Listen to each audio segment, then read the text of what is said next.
Hey everybody, welcome to the channel. We're your hosts, M and J. Hey everyone. And today the two of us are talking about episode 8 of She-Ra and the Princesses of Power. But before we start on the recap, we do want to address Dreamworks, actually. Dreamworks, you shouldn't have wasted your money buying the rights to make a She-Ra cartoon, because you didn't make a She-Ra cartoon. And the team that you handed these rights to had no interest in making a She-Ra reboot. It's just its own show with a She-Ra skin on it. What they wanted to do was make a show that they felt would be relatable to their audience. That's why Glimmer is constantly arguing with her mother. That's why Adora is so clumsy even though she grew up in a strict militaristic environment. And that's why they go to prom in this episode, because they felt like those things would be relatable. A lot of people say how if this had been an original show, it wouldn't have gotten nearly as much backlash as it did, being a She-Ra reboot. And they're right. The thing is, we haven't seen She-Ra in about 30 years or so. The last He-Man cartoon wasn't treated well by the network, and a lot of people were really excited to see these characters again. And when it was revealed that these really weren't the same characters, it was really disappointing to a lot of people. And the thing is, the internet isn't normally a place where people have civil discussions. It's usually a place where people rant and are very emotional.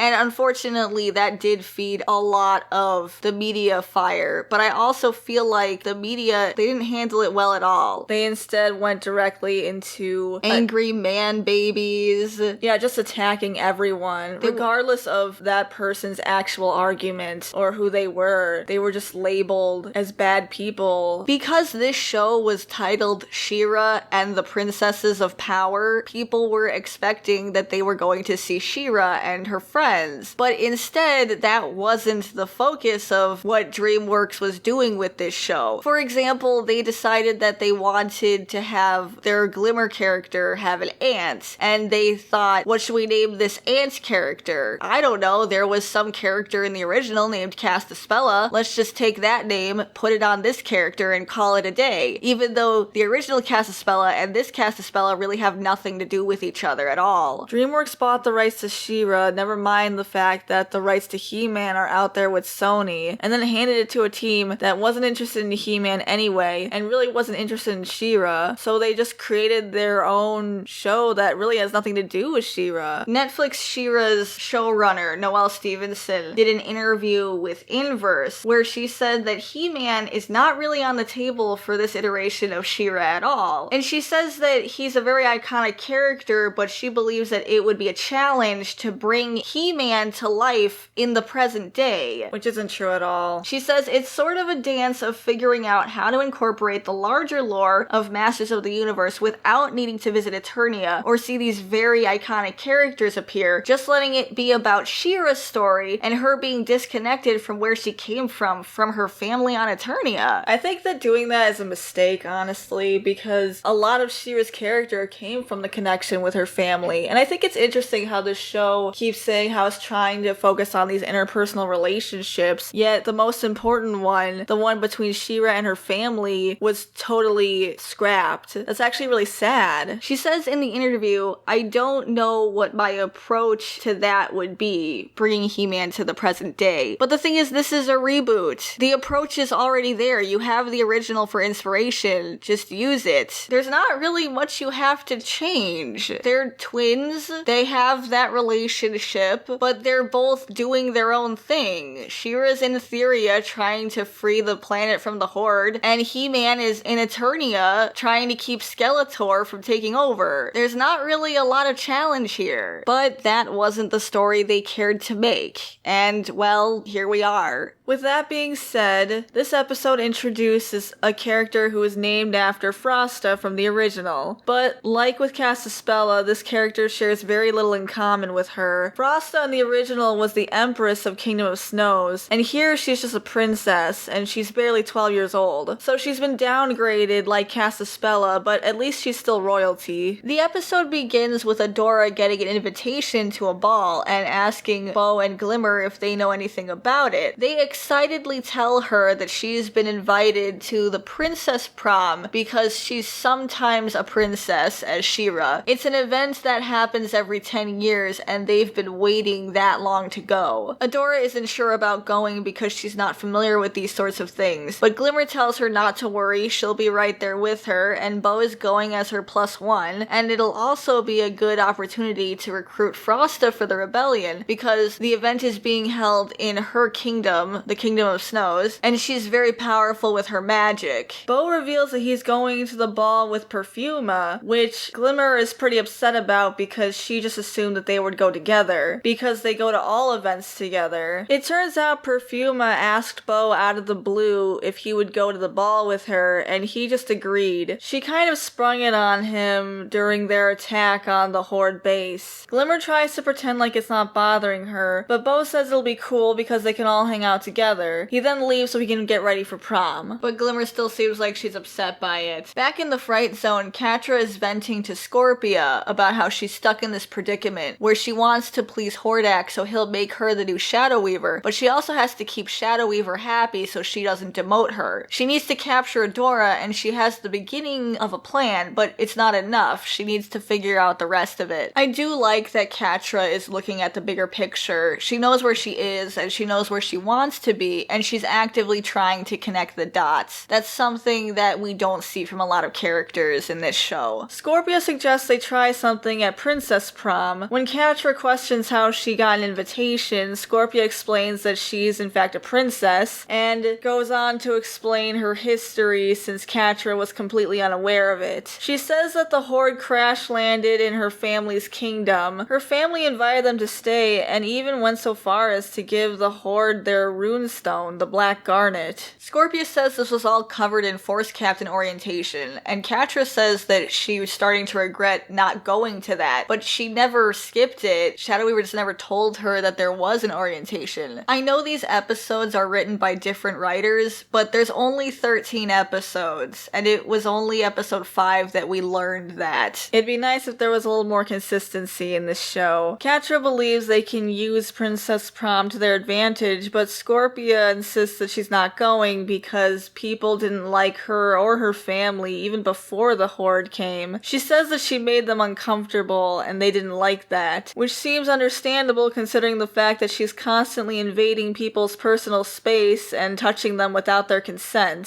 Catra starts ranting about how the princesses shun anyone who's different from them, and how dare they steal away her best friend when they're clearly inferior to her, which makes her whole speech kind of hypocritical because she just called people she doesn't know inferior to her. I understand that Catra's hurt by what happened, but the thing is, Adora believed the Horde were the good guys. She saw firsthand that they weren't who she thought they were, and she made a personal choice based on that new information to leave the Horde. This wasn't really about Bo and Glimmer. Yeah, they gave her a place to go, but this was because she saw what the Horde actually was. She asked Catra to come with her. This wasn't her choosing these two people over her. She said, I know you're a good person, so let's go together. Come with me. But Catra chose to take this whole thing personally. She chose to decide that Adora just abandoned her, when it was way more complicated than that. You'd think someone who grew up with somebody else would have a better understanding of that person. She's also using this speech as a way to manipulate Scorpia. She's using this as a way to shift the responsibility onto other people. Instead of telling Scorpia, you know, there are times where you actually make me uncomfortable by hugging me without asking if it's okay first. If Scorpia could address some of the areas in her life that she could improve on, maybe the other princesses would actually start to like her and come around. But instead, she's just blaming the princesses for everything because she's upset at them too. Also, isn't it a little weird for the Horde to have so much anti-princess propaganda when they have a princess in their ranks? And Scorpia assumed everyone knew. Why would they know that when they've been taught from birth, basically, that the princesses are nothing but evil? Catra completes her plan and tells Scorpia that she is going to the ball, and she'll be going as her +1. Adora grabs Glimmer to talk strategy. She's studying the invite for as much information as she can, and she's treating this like she's preparing for a battle. Glimmer asks what she's planning to wear to the ball, and Adora says she was just gonna go as She-Ra. Glimmer explains that because the ball is neutral territory, no weapons are allowed, so all weapons will have to be checked in at the door, including the Sword of Protection. Personally, I think it's way too risky to leave the Sword of Protection just lying around. I would even say it's a better idea to just leave it in Bright Moon. We've seen Adora using other weapons before, and we've seen them handle things without She-Ra even. In this show, She-Ra is basically just a power-up for Adora, so I think it's more important that the sword just doesn't fall into enemy hands. After a montage of everyone getting ready for prom, Adora is arguing with the check-in guy, saying pretty much the same thing we were concerned about. Don't just leave the sword lying around next to all the other swords. It's a special item and needs to be treated with respect. But the guy doesn't really seem to understand what he's holding, so that's reassuring. They enter the prom and go to greet the hostess, where Adora is very surprised to find out that she's a child. Frosta seems to have a chip on her shoulder about this because she wants to be seen as a responsible leader, but is worried that people will view her as nothing more than a child. They go through the formalities, and then Frosta has them pushed back out into the prom before they have a chance to really talk about anything. Adora is annoyed with Glimmer for not telling her that Frosta is a child, and Glimmer says that Adora did all that research so she thought she knew. She says it's fine and that they'll have other opportunities to win Frosta over and they should just rock the prom. They meet up with Entrapta, who's pretty excited to see them, which seems like a good sign after the way she acted in her episode. She's there to observe the behavior of the guests, which is kind of interesting because I just assumed that she's only interested in technology and machinery and wouldn't be interested in social experiments. Entrapta asks where Bo is because she wants to show him her new recorder, and he and Perfuma enter the ball. Glimmer gets really jealous that they're getting along and that they're matching because she felt like that was their thing. They try to come up and talk to them, but Glimmer shuts them down, pretending that she and Adora are in the middle of some hilarious conversation. They invite them to hang out, but Glimmer shoots them down again, saying she wants to hear the rest of Adora's hilarious story, even though Adora isn't even paying attention to any of this. She gets really upset when they walk off, so much so that she ignores Adora when she says that they should go talk to Frosta since she's alone now and this might be a chance for them to start to win her over. It really wasn't cool of Bo not to tell Glimmer that he's had these plans because it's been 4 episodes, yet they never talk. But if Glimmer is really so worried about losing Bo as a friend, maybe she shouldn't treat him so badly, like when she was ridiculing him back in episode 6, just because he tried to expand his arsenal with more unique weapons. Glimmer has so much anxiety over this that she's even letting it get in the way of her recruiting Frosta and just the rebellion in general. Adora goes to talk to Frosta alone. They start with formalities until Frosta reveals that she knows that Adora is trying to recruit her for the rebellion. Adora asks how she knows that, and she says that princesses talk. She tells Adora that she has no interest in joining the rebellion because the Horde hasn't bothered the Kingdom of Snows. Adora points out that that's only because the Kingdom of Snows is so far out of the way that they're conquering other kingdoms in the meantime. Frosta says that the Kingdom of Snows is perfectly capable of defending itself, and it's done so for the past thousands of years, but the Horde hasn't been on Etheria for thousands of years. Frosta is a child ruler, and she's very self-conscious about it, to the point where she's just going along with what's been done previously because it's worked, and she's not assessing new threats and dangers. She's too busy worrying about the way people perceive her. If princesses talk, then shouldn't she know about the attacks on Plumeria and Selenius? After all, Princess Perfuma and Mermista are at the prom. It does seem strange that she'd be so dismissive of the rebellion like this. Adora goes back to Glimmer, who's busy spying on Bo. Glimmer asks Adora where she's been, and Adora tells her that she already said she was going to talk to Frosta, but Glimmer ignores her, going back to spying on Bo again. She's not even listening. Adora asks why it bothers her so much, and Glimmer at first tries to evade the question, but admits that she never had many friends, and for a long time it was only her and Bo, and now she's worried that she's being left behind for his new friends. If she's really this torn up about it, then she should probably just go talk to him, instead of stalking him like this. If she's this concerned about losing his friendship, she really does need to think about treating him better. And just being a better friend overall. Not only to him, but to Adora too. If she really wants people to like her, then she should just be nice. Adora tries to console Glimmer, saying that Bo isn't the kind of person to leave his old friends behind, and neither is she. And guess who happens to walk in right at that very moment? Scorpia and Catra. Here's the thing about the Catra and Adora situation. Adora technically did abandon Catra, just not in the way that the show keeps insisting that she did. When it comes to Catra and Shadow Weaver, basically all they do is yearn for Adora. They're constantly talking about her, they're constantly trying to find ways to capture her and bring her back to the Horde, and that's pretty much the only thing they have going on. But when it comes to Adora, she pretty much doesn't think about them, doesn't actually care until Catra walks into the room. She only mentions Shadow Weaver because she kept forcing herself onto Adora in episode 7. But Catra, she never thinks about. She never brings her up. She never at any time just says little things like, oh, if only Catra could see the outside world. If only Catra could be here, I'm sure she and Glimmer and Bo would get along. She never says anything or brings her up until Catra literally walks right into the room. Then she remembers, oh right, Catra exists. I completely forgot about her. And it's strange how one-sided it is, because the show keeps trying to push that this is a really important relationship, but Adora doesn't treat it like it's important, and therefore the show doesn't really treat it as important as it probably should be. This is a very interesting and dynamic relationship, but the show dropped the ball, even here. If Adora doesn't care about this relationship, why should the audience? Adora's pretty much just completely moved on from the Horde, and is perfectly happy in her new life, and Catra kinda just needs to accept the fact that Adora's moved on. Even when they do meet, Adora doesn't really treat her with the kind of familiarity you would expect from people who grew up together practically as siblings. She basically just addresses her as another villain. Catra and Scorpia go to greet Frosta. Adora and Glimmer rush to warn her that she can't let them in because they're from the Horde. But Frosta gets really angry. She tells Adora that she only views her as a child, but she's worked way too hard to get respect. Scorpia has an invitation because she's a princess and she brought Catra as her +1, so they're allowed to stay. And then she has her guards throw Glimmer and Adora onto the floor. If princesses talk, then doesn't Frosta know about the fact that these two were directly involved in the attack on Selenius back in episode 5? She just invited known terrorists into her home. Princess Mermista is at the prom, yet we don't get to see her reaction to seeing these characters again. All we really get from her is Adora teasing her about bringing Seahawk as her +1, but this could have been a really interesting conflict. The pacing in this show is really sad. Like in this episode, Catra and Scorpia don't even show up until over halfway into the episode, and most of it's wasted on shipping. Adora tells Catra and Scorpia that she's going to be watching them throughout the night, but they're not fazed by this and they walk off in 2 different directions. Adora tells Glimmer to go after Scorpia and she'll take Catra. Nobody at the prom is at all bothered by Scorpia and Catra being there. Nobody looks at them funny or glares at them or seems to even notice. They're actually more annoyed by Adora for following them. If the Horde's supposed to be this huge threat, why is everyone in Etheria okay with 2 of their force captains just casually mingling at this prom? It's strange how at the beginning of this episode, the 2 of them were talking about how they had been shunned for being different and the princesses refused to accept them. And yet here they are mingling at this princess prom without any problems. I understand the prom is neutral territory, but just because they're on neutral territory doesn't change the feelings of the attendants, and it doesn't change what they've done. You'd think there would at least be some glares. It's shown that Adora had to take a lot of precautions to make sure the fact that she was ex-Horde didn't come out, because a lot of people were attacking her for it. Yet here, no one bats an eye at the fact that there are 2 high-ranking Horde officers. Even if the prom is neutral territory, that doesn't change the fact that people have strong feelings about this, and they realistically should. Is the prom being neutral enough of a promise that they won't try anything? And even if they are just there to have fun, it doesn't change the fact that there's still going to be people who are angry at them. Frosta doesn't even tell her guards to keep an eye on them. She just completely lets it go. Maybe it's because she's annoyed with Adora for calling her a kid earlier. Glimmer Glimmer's keeping an eye on Scorpia when she sees Bo walk by and decides that now is the time to talk to him about her feelings, despite the fact that she's the leader of the rebellion and there's a Horde force captain right there. She has to talk about this now. Never mind that the Horde is responsible for the death of her own father, and that Adora, who is the legendary princess warrior She-Ra, asked her specifically to keep an eye on Scorpia. Not to mention, Adora is a former member of the Horde, so if anyone knows if the Horde's up to something, it's going to be her. Glimmer confronts Bo, who expects her to apologize for being so rude to him all night, but instead, she says that she forgives him as if he's done something wrong and she's trying to be the better person. Bo calls her out on this and explains that he has the right to hang out with whoever he wants, but Glimmer tries to guilt him, saying that all she wants is to just be with him and only him, just like how it's always been since they were younger. She says it'll start with him hanging out with other people, and then he won't want to be her friend anymore. And before she'll know it, she'll be all alone. Bo rightfully shuts her down on this, and is very firm, but still caring in his response, and I really appreciate that he stuck up for himself against her. When she was trying to be so manipulative. He says that he wanted to hang out with all of them tonight, but she was the one who was being weird. He says he knows that change can be scary, but that doesn't give her the right to take it out on him. He excuses himself, but promises they'll talk about this later. And then Glimmer cries. It's really strange because the last 2 episodes we've seen Glimmer be an absolutely terrible friend. She never apologized for anything she did, and now she thinks that this is what's going to cause a rift in their friendship. Plus, we've never seen her act jealous before. She was fine with accepting Adora, and she was fine with collecting princesses for the Princess Rebellion. But now as soon as Bo starts hanging out and talking to one of those princesses, now she's upset about it? Maybe she's just mad about the prom thing itself. Like, if he had just gone to prom with her, it wouldn't have been a big deal. She really needs to explain herself way better than this, because this just looks terrible. It's very manipulative. Plus, she's been stalking him all night, and that's abusive behavior. And it's also pretty creepy. Glimmer finally remembers that she's supposed to be watching Scorpia, but when she turns around, Scorpia's gone. Adora catches up with Catra, who's actually been hanging out with Entrapta, and it turns out the two of them get along pretty well. Which I'm sure won't come up again later in the show. Ironically, this is something that they kept from the original, since those two did get along pretty well. It is kind of nice to see Entrapta actually talking to people and getting along with them. It's too bad it's a Horde member. Bo steps away from the party for a bit and catches Scorpia planting heat bombs around the hall. He panics and tries to warn the guards, only to discover that they've been replaced with Adora's old crew from the Horde. He's then captured by them, and Scorpia also managed to get the Sword of Protection. Who could have possibly seen this coming? Nice job, Glimmer. Frosta announces that it's time for the first dance of the ball, although Entrapta mentioned that it's been 2.5 hours since the prom started. So apparently they're only now starting to dance? What kind of ball doesn't have dancing until now? The dance involves changing partners, and she warns Catra that whatever it is she's planning isn't going to work. But then Adora finds out from Glimmer that she lost track of Scorpia, and she finds out from Perfuma that she hasn't seen Bo since that Horde princess left. So everyone knows that they're from the Horde, and they just don't worry about it at all. Catra says that maybe her plan has already worked, and asks where Bo is. Adora gets really angry at this, and attacks Catra, demanding to know what she's done with Bo, only for Frosta to intervene by attacking and trapping Adora. Adora tries to explain, but Frosta cuts her off, saying that she's banned from the ball because she attacked another guest, which is against the rules. Frosta is so concerned with being seen as a good leader despite her age that ironically it's hurting her leadership. She banned Adora from the ball without finding out the whole story. She never asks why did Adora attack Catra. She just knows that she attacked her, and she knows that's against the rules, so she bans her. But a good leader would want to know the full story. They would want to know exactly what happened and what led up to that. It's frustrating to see a character who's actively trying to lead, especially compared to the other princesses where leadership is not a priority for them, but see her fail betrayal because she's too concerned with the way she's perceived by others. While Frosta is in the middle of banning Adora from her kingdom forever, the heat bombs go off. It's almost like inviting terrorists into your party was a bad idea. The castle begins to crumble and everybody panics. Frosta insists that they calm down, but everyone ignores her. Adora is trapped in Frosta's ice. Frosta doesn't even let her out. She tells Glimmer that Bo's been kidnapped and she has to save him before it's too late. Glimmer teleports away. You know, Glimmer, you could have gotten Adora out of the ice. Catra taunts Adora, admitting that she was just distracting her the entire time. Adora comments that this isn't a game and people are going to get hurt, while Catra insists that this was never a game to her and she's after something bigger. A pillar falls over and manages to free Adora from the ice, who chases after Catra. Glimmer finds Bo, who's unconscious. She confronts the Horde, but she gets stung by Scorpia, so she passes out too. You know, Glimmer, if you had just not taken your eyes off of Scorpia, this might have turned out differently. It's sad that at the end of episode 5, Seahawk said that with Glimmer leading the rebellion, they were sure to succeed, but under her leadership, they suffered this massive defeat because Glimmer couldn't be bothered to do her job as the leader of the rebellion. Adora chases Catra up to the roof of the Ice Palace. Frosta tries to put it back together with her magic, so everything's very shaky, and the two end up falling off the castle. Adora manages to catch the two of them using her hairpin. Adora tells Catra to hang on, only for her to very confidently let go, to reveal that Scorpia is waiting below in a scorpion-shaped ship. Adora sees that they have Glimmer, Bo, and the Sword of Protection. And then for some reason we will never understand, Scorpia just flies off and leaves Adora hanging on the edge of a cliff. Hasn't everything been about, we have to capture Adora, we have to bring her back to the Horde, yet they have the perfect opportunity to do so, and they just don't.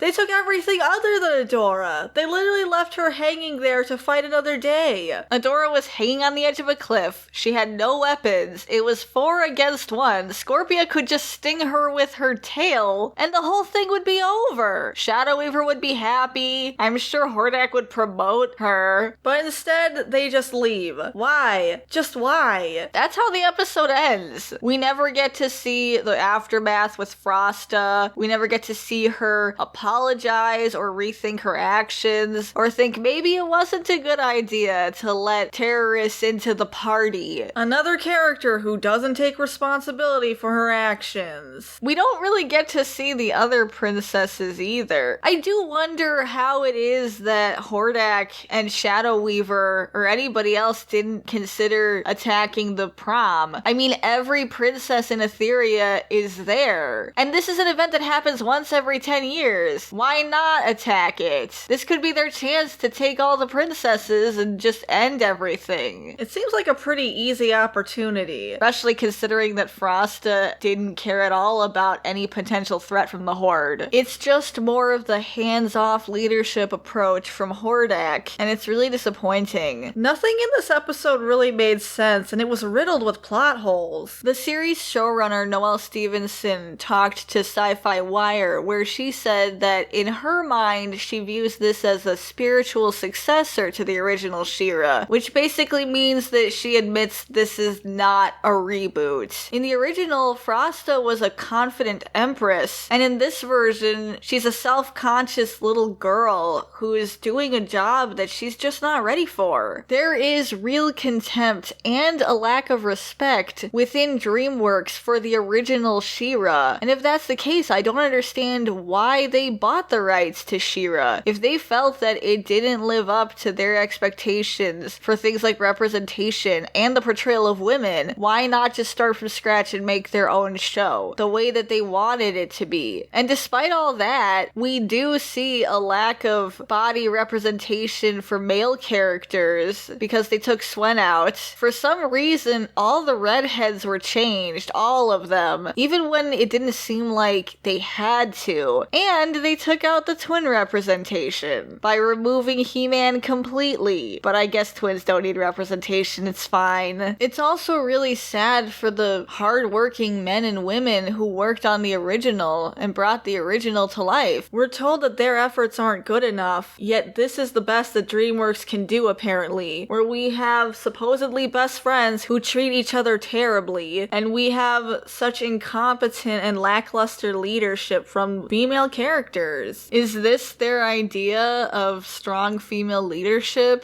Or of platonic friendship? Because that's kind of sad. But anyway, this was a lot to get through, and it was just our opinion on it. We'd love to hear yours. Let us know what you think in the comments down below. You can like this video and subscribe to this channel if you'd like to see more content like this. Thanks so much for watching, and we'll see you in the next episode. Bye. Bye, guys!